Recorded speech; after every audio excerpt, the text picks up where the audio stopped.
Olá, queridos e queridas, sejam muito bem-vindos a mais uma aula de História. Eu sou o professor Cauê Kaique e na aula de hoje vamos juntos investigar a Roma Antiga. Falar sobre Roma Antiga é falar sobre uma civilização que deixa uma série de legados ao mundo contemporâneo. Por exemplo, a ideia de língua materna, do espanhol, do francês, do português, a ideia de direito, a ideia de uma sociedade hierarquizada e organizada em níveis mais complexos de ordenação e organização social. Falar sobre Roma é falar sobre uma sociedade que contribui de inúmeras maneiras ao mundo contemporâneo. Seja bem-vindo à nossa aula sobre Roma Antiga. Os primeiros povoadores. Em diferentes épocas, distintos povos que têm as suas origens de diversas regiões da Europa instalaram-se na região da Península Itálica. Dentre eles, alguns se destacam. Os italiotas chegaram por volta do ano 2000 a.C. e ocuparam a região central da península. Os etruscos estabeleceram-se na península inicialmente por volta do século IX a.C. e ocuparam algumas regiões do centro da Península Itálica. Posteriormente, se expandiram e passaram a ocupar o norte da península. Além de italiotas e etruscos, os gregos, que se instalaram na península durante o período ou movimento de colonização grega, que vimos em nossas aulas presenciais, e que ocuparam a região inicialmente ao sul, onde fundaram cidades importantes como Nápoles, Siracusa, Tarento, que ficaram conhecidas em um conjunto como Magna Grécia. Por volta do ano 2000 a.C., um grupo de povos italiotas, os latinos, chegaram à região central da península e se instalaram na região do Lácio, nas proximidades do rio Tibre. Vamos lembrar a importância, não é, de povos nômades no processo de sedentarização ao se fixarem em regiões férteis próximas de grandes rios. Nos séculos seguintes, fundaram ali várias aldeias, entre elas Roma. Para falar sobre a história de Roma, é preciso entender que a fundação da civilização romana tem uma origem histórica, que é essa que a gente está falando, do movimento de constante deslocamento dos povos italiotas, gregos, etruscos e os latinos que fazem parte dos italiotas, mas também podemos falar sobre a dimensão mitológica, que busca explicar a origem dessa civilização. Vamos lá? Periodização histórica. A história política de Roma é dividida tradicionalmente em 3 períodos. O primeiro deles é o período da monarquia. Nesta fase, Roma era uma pequena cidade sob influência e domínio dos etruscos. Já na fase da república, Roma desenvolveu suas instituições sociais e políticas e expandiu seu território, tornando-se uma das maiores civilizações do mundo antigo. Já na fase do Império, Roma desfrutou de estabilidade política e paz por cerca de 2 séculos. Após estes 2 séculos, os romanos enfrentaram inúmeros problemas de ordem interna e externa, e o agravamento desses problemas levou ao declínio da civilização romana. A Roma mitológica.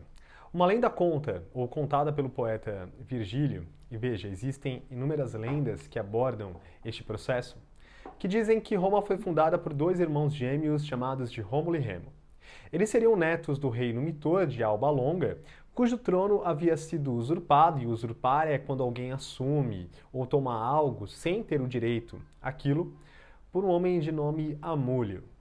De posse do trono, Amúlio, o usurpador, ordenou que Rômulo e Remo, os verdadeiros herdeiros do trono de Alba Longa, recém-nascidos, fossem colocados dentro de um cesto e lançado às águas do rio Tibre. Levado pela correnteza, o cesto navegou o rio abaixo e encalhou junto ao monte Palatino. Ali, os 2 irmãos foram encontrados por uma loba que, amando-os sobre os encantamentos do deus Marte, os alimentou e cuidou deles inicialmente. Posteriormente, um pastor, de nome Faustolo, acolheu as 2 crianças e cuidou de sua guarda e proteção. Quando adultos, Rômulo e Remo descobrem a sua história e retornam até Alba Longa, retiram o usurpador do poder e reempossam seu avô. Com a permissão do avô, Rômulo e Remo então fundam em 753 a.C. a cidade de Roma, aonde a loba os havia encontrado. A fase da monarquia. Vamos discutir inicialmente a sua organização política e social. Inicialmente, sob o domínio dos etruscos, iniciou-se em Roma um processo de organização política e social que resultou no regime monárquico. Na monarquia, Roma era governada por um rei e duas instituições que o auxiliavam, o Senado e a Assembleia Curial. O rei era o chefe militar e religioso, além de juiz, em que no desempenho de suas funções era fiscalizado pela Assembleia Curial e pelo Senado. O Senado, do latim senex, isto é, um grupo de anciãos, de velhos, era um conselho formado por cidadãos mais idosos, responsáveis pela chefia das grandes famílias, os genos, e ligadas entre si por laços culturais e, em alguns casos, de parentesco. Suas principais funções eram propor leis e fiscalizar as ações do rei.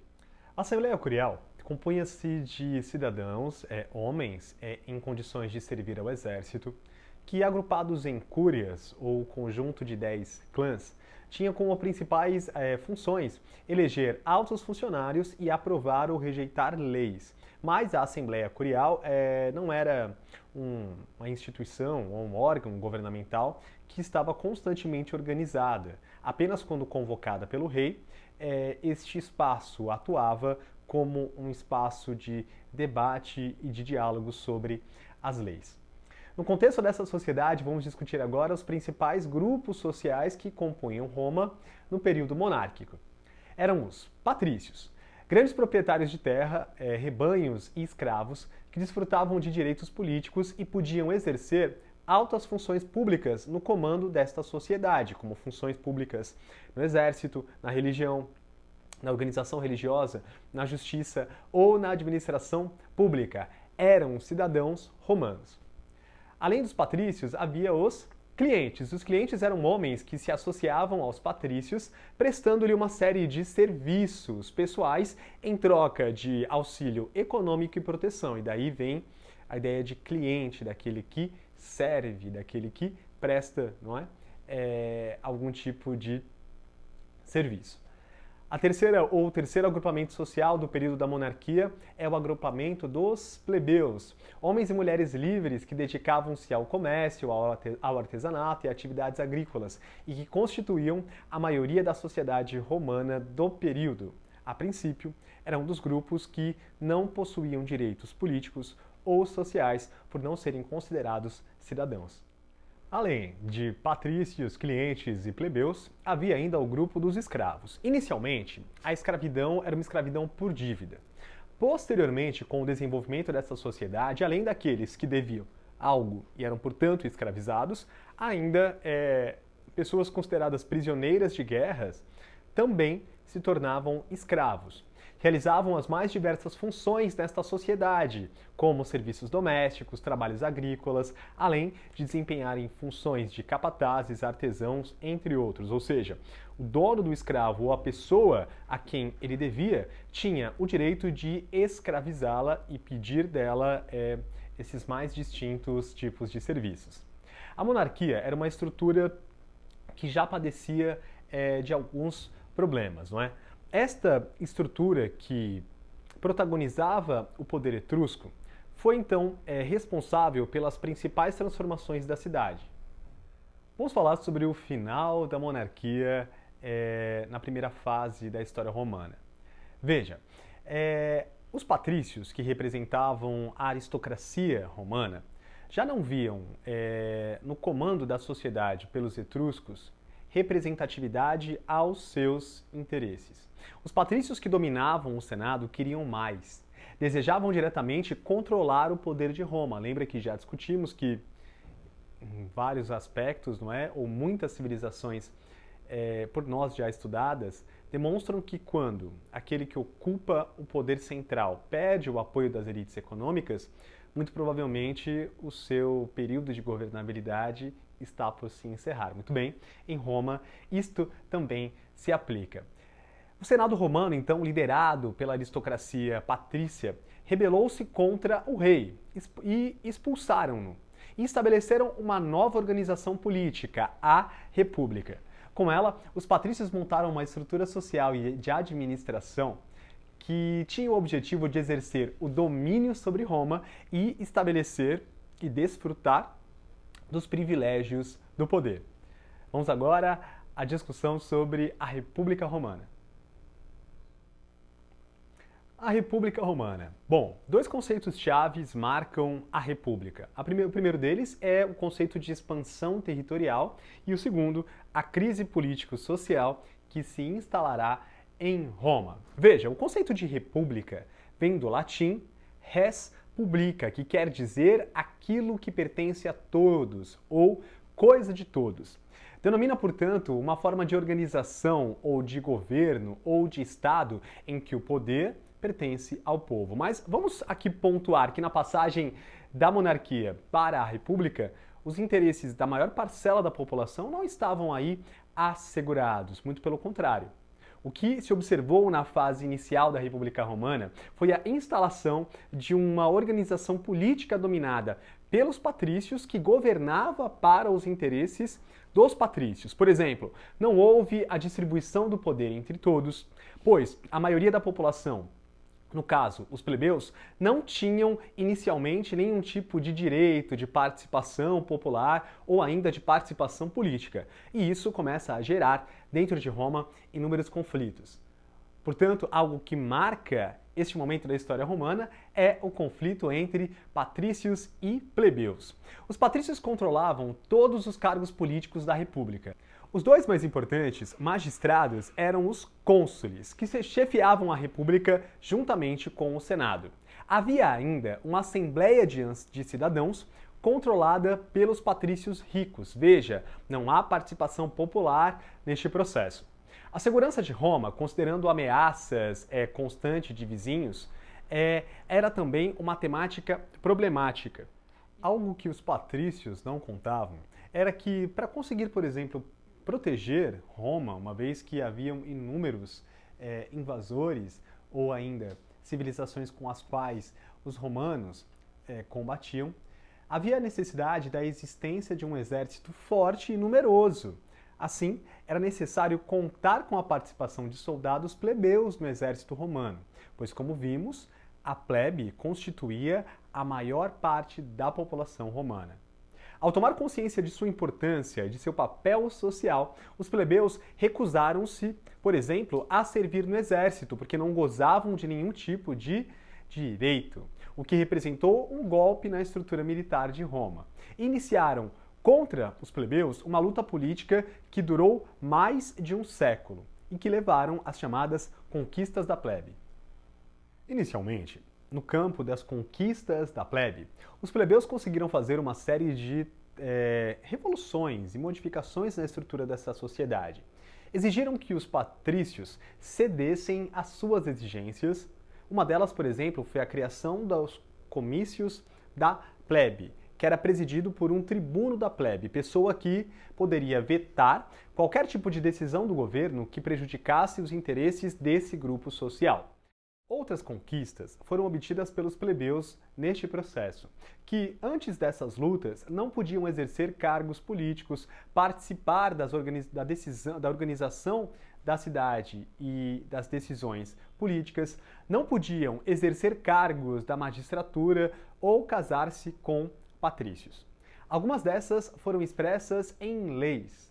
Vamos ver agora as 4 leis que ilustram as conquistas dos plebeus. A primeira delas é a Lei das 12 Tábuas. No caso, a Lei das 12 Tábuas. A Lei das 12 Tábuas foi o primeiro instrumento normativo que sistematiza a lei em Roma. As leis que estavam ali compiladas, portanto, as normas jurídicas, estabeleciam regras para serem cumpridas tanto pelos patrícios quanto pelos plebeus. Este código serviu para dar clareza às normas costumeiras daquela sociedade, que em alguns aspectos era mais favorável aos patrícios, ainda assim, mas que pela primeira vez, através de leis escritas, sistematiza o hábito, sistematiza a norma e faz com que todos dentro daquela sociedade sejam julgados por um mesmo critério. A segunda das leis é a lei da Canuleia. A lei da Canuleia autorizava o casamento entre plebeus e patrícios, mas na prática favorecia apenas os plebeus ricos que, de alguma maneira, não é, a partir do seu trabalho, conseguem adquirir renda e passam, portanto, a se casar com algumas famílias patrícias. A outra lei que eu gostaria de pontuar é o direito a eleger magistrados plebeus. Lembrar que magistraturas são cargos exercidos dentro da estrutura romana.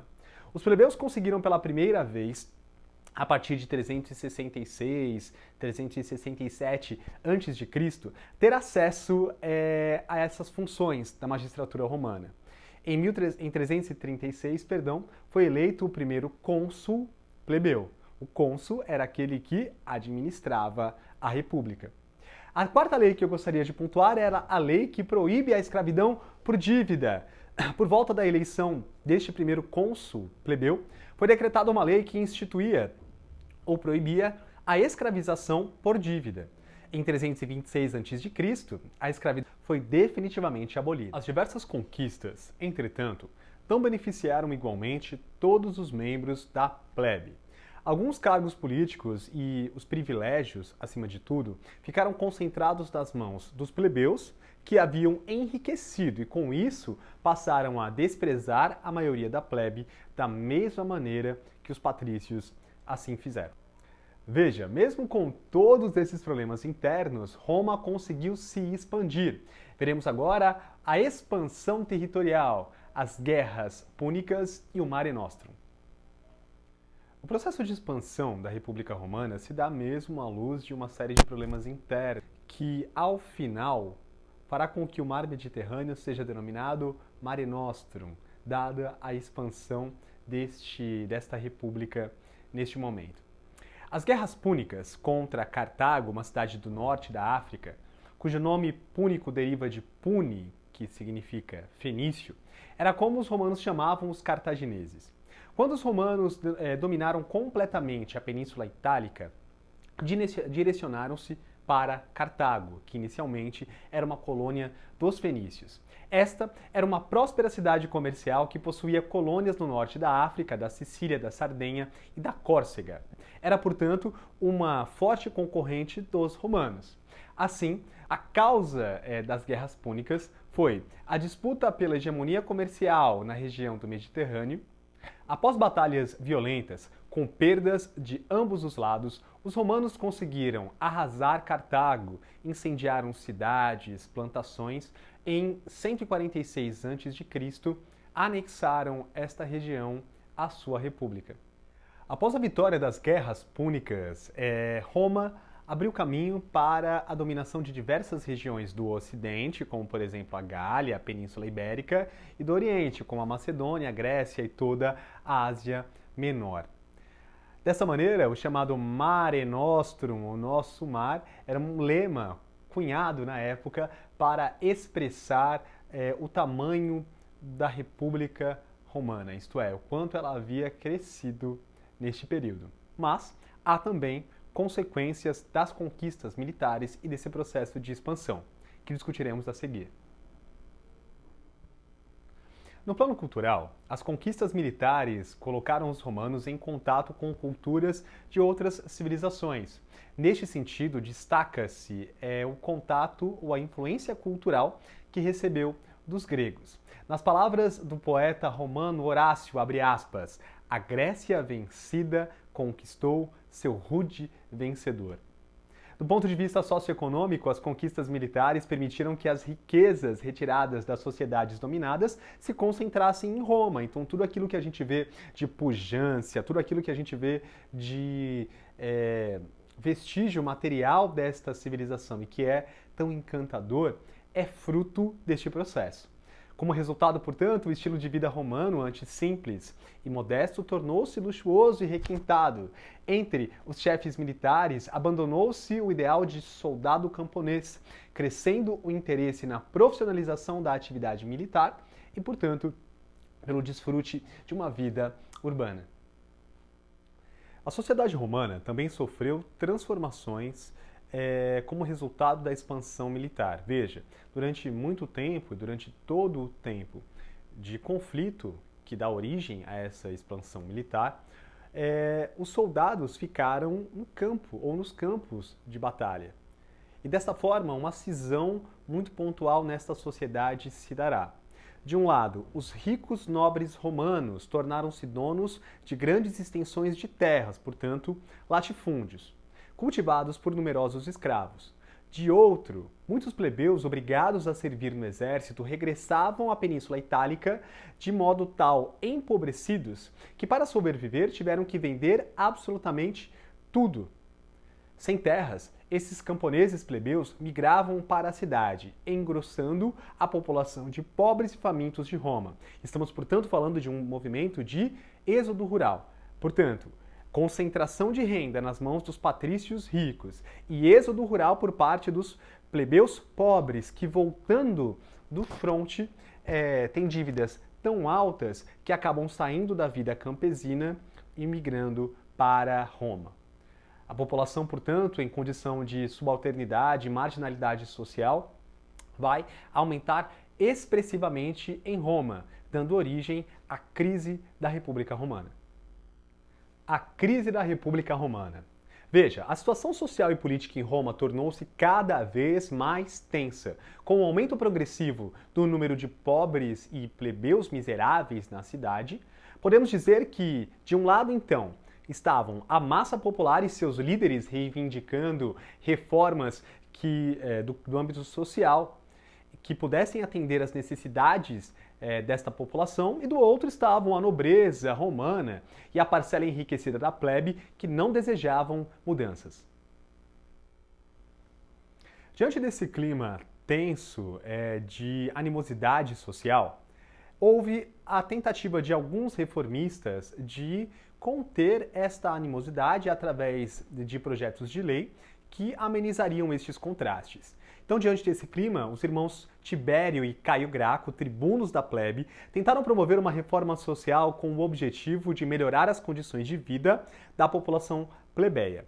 O Tibério, em 133 a.C., propôs uma lei agrária, uma lei de reforma agrária, que previa limitações ao crescimento dos latifúndios. Propunha ainda que houvesse entre os plebeus a distribuição de terras. Com o apoio do Senado, os nobres que se opunham a esses projetos mandaram matar Tibério Graco. 10 anos depois, seu irmão Caio tentou fazer reformas que beneficiariam os mais pobres, incluindo em seu projeto aspectos do projeto do próprio irmão. Novamente, a nobreza tramou para assassiná-lo, e para não morrer nas mãos do inimigo, Caio Graco pediu que fosse um escravo a matá-lo. Os partidários das propostas dos irmãos Gracos foram todos mortos a mando do Senado. Assim, foram sufocadas as propostas de resolução e reformas. No entanto, a República Romana continuou sendo agitada por lutas, tensões e deteriorização das instituições políticas. Neste contexto, Júlio César ascendeu ao poder. Com as conquistas territoriais obtidas pelos exércitos romanos, os mais destacados chefes militares adquiriram prestígio político na sociedade romana. Como eram também magistrados, assumiram a liderança da vida política da cidade, e os senadores romanos foram perdendo o controle, o exercício do poder. Entre os líderes mais influentes da época, Júlio César, que assumiu quase todos os poderes existentes. Em Roma, Júlio César foi cônsul, tribuno permanente, ditador vitalício, sumo sacerdote e comandante supremo do exército. Sob seu governo, promoveu-se uma reorganização político-administrativa em Roma, distribuíram-se terras entre os soldados, impulsionou-se a colonização de províncias romanas e construíram-se estradas e edifícios, e reformulou-se, o calendário. Tão grandes foram os poderes de César que a aristocracia republicana temia a completa extinção destas instituições. Acusado de pretender proclamar-se rei, César foi assassinado, vítima de uma conspiração de senadores lideradas por Bruto e Cássio. Só para pontuar, nesse contexto, após Roma ser governada por ditadores, então falamos há pouco de Júlio César, mas ele está inserido em um novo contexto de organização da República, o chamado sistema político modificado, ou ainda de 3 magistrados, o triunvirato. O primeiro triunvirato, do qual fez parte Júlio César, também tinha Pompeu e Crasso, certo? O segundo triunvirato já foi formado por Marco Antônio, Otávio e Marco Lépido. No contexto do segundo triunvirato, Marco Antônio, Otávio e Lépido, sucedeu-se uma série de lutas políticas e militares entre esses líderes e seus partidários, motivadas, entre outros fatores, pela relação entre Marco Antônio e a rainha egípcia Cleópatra. Que por sinal vale a pena pesquisar. Eu vou deixar aqui embaixo um link sobre a biografia de Cleópatra. Vamos agora observar como esses conflitos foram determinantes para a passagem para o Império. A relação de Marco Antônio com Cleópatra gerou animosidades no Senado romano. Veja, no contexto da parceria entre os dois, boa parte da Ásia Ocidental foi dominada por Marco Antônio. Só que Otávio leva ao Senado a ideia de que Marco Antônio estava sendo influenciado pela rainha egípcia. Vale, portanto, caso você tenha aí disponibilidade, assistir ao filme Cleópatra, de 1963, mas que é, sem sombra de dúvida, um clássico do cinema ao apresentar a figura desta mulher tão importante. Muito bem. Das lutas entre os membros do segundo triunvirato e principalmente após o suicídio de Marco Antônio, Otávio, que era sobrinho neto de Júlio César, saiu-se vitorioso, tornando-se imperador de Roma. E aí, gostando? Espero que sim. Nossa aula já se encaminha para o final. A seguir, ou na nossa próxima videoaula, discutiremos o Império Romano, cultura, mitologia e o seu legado para a humanidade. Mas para concluirmos, é preciso saber que Otávio foi acumulando uma série de poderes e títulos, dentre eles o título de Augustus, isto é, a ideia de o divino, o poderoso, o soberano. Para pontuarmos uma última observação sobre esta sociedade, sobre a sociedade romana na fase da República, a prática da escravidão foi uma constante durante todo o período histórico que hoje perscrutamos em nossa aula. Seja na monarquia, seja na república, a prática da escravidão era uma prática comum a esta sociedade. Em Roma, esses escravos basicamente trabalhavam nos mais diversos setores da economia e aos seus senhores restava assim tempo livre para as atividades administrativas, o ócio, a diversão. Especula-se que em determinado momento houvesse uma quantidade superior a 80 mil escravos, que saibam, também resistiram. Eu vou ler um trecho de um historiador intitulado Hélio Jaguaribe, que assim afirma sobre a escravidão em Roma. Uma das 5 grandes sociedades escravagistas da história ocidental foi o Império Romano. O mar Mediterrâneo foi um mar de comércio, mas também, se não principalmente, um mar de escravidão. Veja, esses escravos também resistiram. Pontualmente, vale pesquisar a história de Espartaco. Espartaco foi um dos escravos mais emblemáticos da história romana. Ele lidera uma rebelião que consegue somar pouco mais de 100 mil escravos que reagem contra a expoliação, contra a exploração, a violência de seus senhores. Licínio Crasso, que participa lá do primeiro triunvirato, consegue impedir que esta rebelião seja exitosa. Espartaco e mais 6 mil seguidores escravos foram crucificados e seus corpos colocados nas estradas que conectavam Roma a outras cidades. Pontuamos, portanto, características importantes da monarquia, da República Romana. E para nossa próxima aula fica a discussão do Império, o auge, o apogeu e o declínio de uma civilização. Espero que você tenha gostado. Acompanhe estas aulas a partir dos temas aqui indicados. Um forte abraço e até a nossa próxima aula.